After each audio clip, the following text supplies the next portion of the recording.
What's going on, people? Welcome to the LV Live Show. I'm LV Live. Please hit that like, share, subscribe button. Once again, I want to thank all the new subscribers who have come by to my channel, man. It is truly, truly appreciated, right? But listen, let's get right into it. Friday night Knicks, right? The Knicks coming back from All-Star break. Got the Miami Heat tonight in the Garden. But fall to the Miami Heat, 115-100. But we can't blame R.J. Barrett, right? R.J. Barrett poured in a 46 tonight. He could have had a 50-piece, missed a couple of free throws, but he is the total package, man. The total package. Like I've said before, and I'm going to say it again, he is the future. I think he's got to still continue to develop his game. Like I've said before on a couple of my other shows, if I was him, I would go work out with James Harden. Get my scoring up, right? Get those trick plays, those lefty moves, the slickster move that James Harden does, right? I would do that, develop that, work on that. I will come back even better than what I was this year because RJ is showing his upside, man. He's really, really coming into his own and really spearheading that youth movement in that Knicks locker room, man, because he is the face of the Knicks, and it feels great because, like I said, he's homegrown. He's our guy. We drafted him, number 3 pick. So, it feels great. And he's still young. He's only 21 years old. So, it's a lot of upside with him, a lot to look forward to. It was a great just seeing him play. Randall struggled tonight, but, hey, man, he's going against P.J. Tucker, one of the premier defenders in the league. He also had Bam on him a couple of times. Tough night, man. He was trying his best, but when you go against top-tier competition like this, man, you kind of, have rough nights. But, some people would say, hey, look what RJ did against Jimmy Butler, right? So, but there's levels to this, right? We kind of understand that, RJ has a bigger upside than Randall, so I'm not surprised by that. But I do think Randall has to, continue to develop his game. But once again, that comes back to Tibbs, right? Tibbs has to tell him, take the ball out of your hands. I don't want you pushing up and trying to be a point forward. I don't want to do that. I don't want people to say, "Oh, well, we didn't have a point guard tonight." He's been doing that all season. He thinks he's LeBron. He's not LeBron. He needs to go back to watch what he did on the West Coast trip. How he kept it simple. He got offensive rebounds. He penetrated to the basket. He took 15 footers. That's all he has to do, man. And his game will pretty much come to him, and he'll make it look easy like he did on that West Coast trip. So, but hey, you have nights like this tonight, especially going against top-tier defenders in the NBA. So, you can give Randall a pass. I'm not going to destroy him. What I like to see, I was glad to see guys like, Cam Reddish get some minutes in there. Obi, I love Big Sims coming in right off the bench, right behind Big Mitch. I love that. And Big Sims was active defensively, moving around. It's just great to see him and great to see that Tibbs playing him, right? Because that's the only way he's going to develop. You're going to develop by playing. You're not going to be developed by sitting on the bench and practicing. You're just not. So I'm glad to see that he went in there. I think he played about 18 minutes tonight. Let me get that, make sure I got that correct. Big Sims, let me make sure. Yeah, he played 18 minutes tonight. He didn't score, but he was active on the boards, had 4 boards, 1 steal. I liked his defensive intensity on that side of the floor. Also too, we saw a Deuce sighting, even though it was at the end of this, first half, but still he got in there. I think that, the more you play Deuce and Sims, the better they're going to develop. That's just it. They're not going to get better sitting on the bench just watching. That's not going to be the case. I would like to see Obi and Cam Reddish get a little bit more minutes. I would like to see them in the 20-minute range. I would like to see that. Cam Reddish came in. He played fairly well. I think he had, how many minutes? He had 16 minutes tonight. He had 8 points. I would like to see him, like I said, in the 20-minute range, 22. I would like to say take some minutes away from Fourier, take some minutes away from Burks, and, give those to Cam and Obi, of course.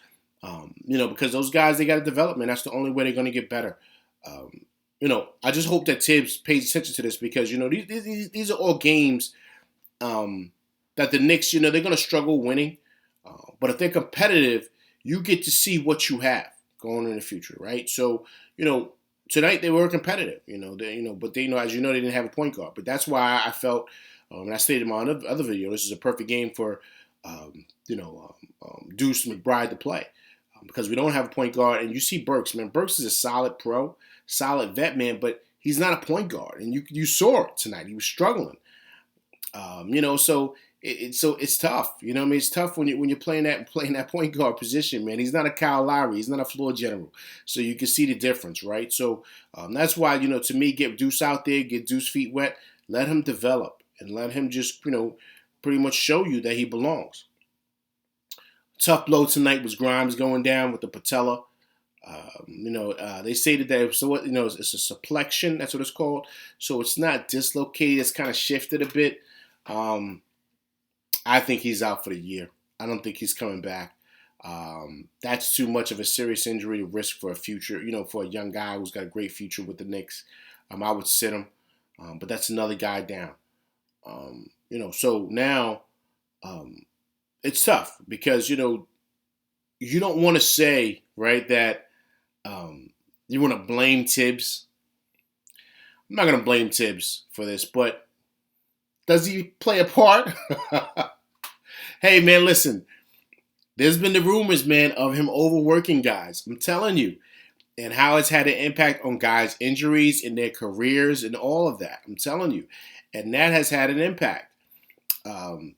If he's doing what he used to do, overworking guys in practice during the season, as if this is like the off season or preseason and he's practicing guys hard like we're back in the 80s and 90s, your body's going to break down. Everybody's body is different.